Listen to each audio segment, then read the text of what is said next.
ஸ்பைக்லியை பார்த்து இன்ஸ்பயர் ஆகிட்டு தான் நம்ம வந்து இது மாதிரி படம் பண்ணணும், இப்படி ஒர்க் பண்ணணும் அப்படின்ற ஒரு பெரிய ஆர்வம் உற்சாகம் நமக்கு கிடைச்சது. இந்த வீடியோவோட ஸ்டார்டிங்கில் பாரஞ்சித் சார் ஸ்பைக்லி அப்படிங்கிற ஒரு டைரக்டரோட நேம் சொல்லியிருப்பார். யார் அந்த ஸ்பைக்லி?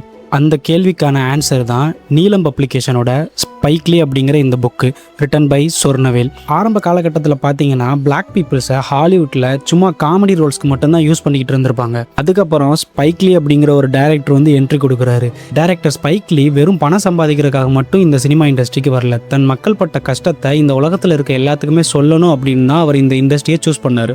இந்த விஷயத்தை அவரோட மூவிஸில் மட்டும் இல்லாமல் அவரோட ப்ரொடக்ஷன் கம்பெனி நேம்லேருந்து ஸ்டார்ட் பண்ணார்.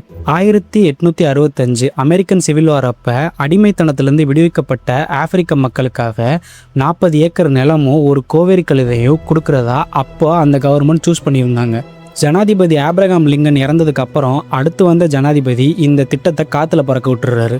இது தன்னோட மக்களுக்கு செய்யப்பட்ட மிகப்பெரிய துரோகம், இதை யாருமே எப்போவுமே மறந்துடக்கூடாது அப்படிங்கிறதுக்காக தான் அவரோட ப்ரொடக்ஷன் கம்பெனிக்கு 40 ஏக்கர்ஸ் அண்ட் எ மியூல் அப்படின்னு சொல்லிட்டு நேம் வச்சார். இவரோட படங்கள் அப்படின்னு எடுத்துக்கிட்டிங்கன்னா do the right thing, Malcolm X, black klansman, இந்த படங்கள்லாம் இவரோட டைரக்ஷனில் முக்கியமான படங்கள். இந்த புக்கோட லிங்க் உங்களுக்கு வேணும் அப்படின்னா கமெண்டில் புக் அப்படின்னு சொல்லிட்டு கமெண்ட் பண்ணுங்கள். இதோட பையிங் லிங்க் நானே உங்களுக்கு டிஎம் பண்ணுறேன். சினிமா அண்ட் புக்ஸ் ரிலேட்டட் கண்டென்ட்ஸ்க்கு நம்ம சேனலை மறக்காமல் ஃபாலோ அண்ட் சப்ஸ்கிரைப் பண்ணிக்கோங்க.